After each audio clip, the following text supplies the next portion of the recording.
hindi po siya dependent sa kanyang mga creation.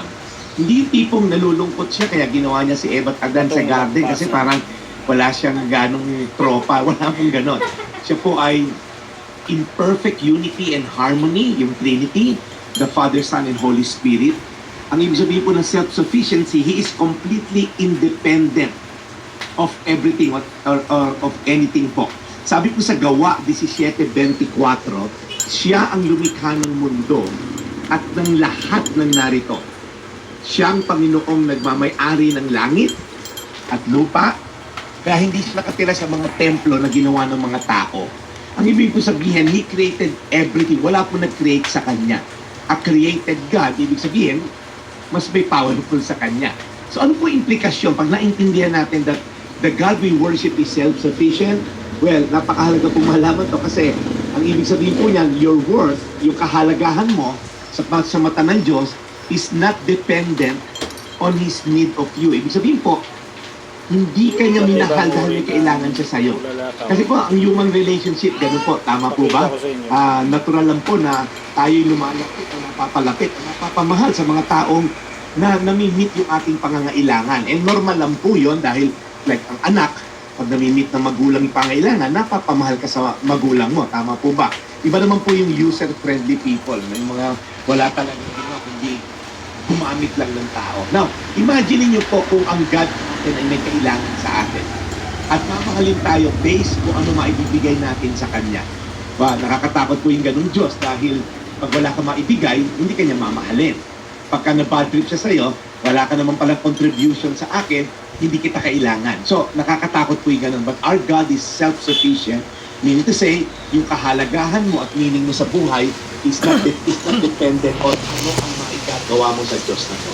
Minahal niya tayo kung sino ka at minahal niya tayo dahil may basis na He is a loving, self-sufficient God in heaven. So again po, ulitin ko lang po yung binasa natin, mga Gawa 17:24, siya ang lumikha ng mundo at ng lahat ng narito.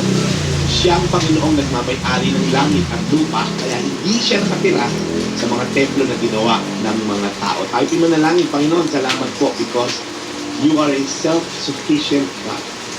Wala ka pong pangangailangan sa amin. Hindi kailangan yung aming worship, dasal, o aming pera, anything, Lord God, because you are complete and totally independent of your creation. Kaya, Panginoon, just the thought na minahal mo kami kahit wala kami mako-contribute sa'yo. In fact, karamihan nga, contribution namin ay kasalanan pa nga. Lord, ito po ay magpapatunay lamang na isa kang grateful and loving God to Lord. Salamat po sa iyong kabutihan na mahal ka amin, regardless of who. Amen. Panginoon, muli po, maraming salamat sa araw na ito na aming pong pakikinig sa magandang balitang hatid ng The Daily Bread. We pray, Lord, marapos na pagkakalaan lagi kay Francis Episcopides at maging sa mga tulad po ni Nanay Nena na aming po kapakinig na naharap po sa matinding pagsubok sa hirap na po ng buhay, Lord, gabayan niyo po silang lahat. In Jesus' name, we pray. Amen. Amen. Thank you, Brad. Salamat na marami. Importante ho talaga, no? Yung gaya po ng pahayag kanina.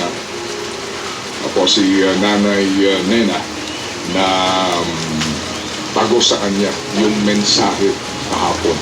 Hindi kami humahanap, Brad Jeff, sa ating po mga pipili po na makapanayam kasi pag tinatanong po sila, definitely po ang tanong namin kung ano ba po yung leksyon kahapon. At yan po ang isa sa mga panuntunan para humakalahok. Importante po alam yung mensahe mismo ni Francis. Salamat na marami, brada, na ipinagpapagbibigyan tayo sa mga tubig na ni Nanay Nena na nakaharap sa matinding pagsubok sa buhay. Brad Jeff? Maraming salamat, Brad, sa opportunity every morning. Raymond Cayabyab and Enzo Ronquillo, thank you for tuning in. Sana ina-apply nyo ang natututunan nyo. Ito po ang yung Daily Brad, your daily dose of inspiration. God bless. Ted the Jack.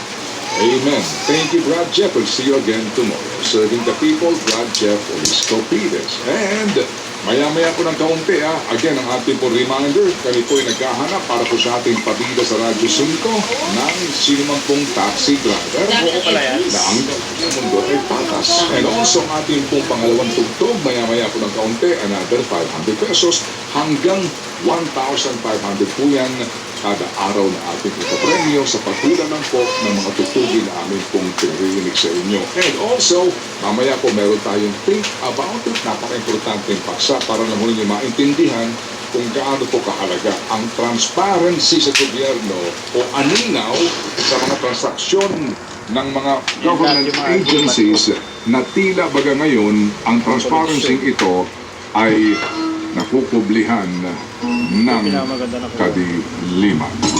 Sa ating pong think about it. Meantime, abangan sa aming pong pagbabalik. Radyo 5 Network News. Serve the people. Serve the people. And that is our commitment. And that is our commitment. We are DWFM 92.3.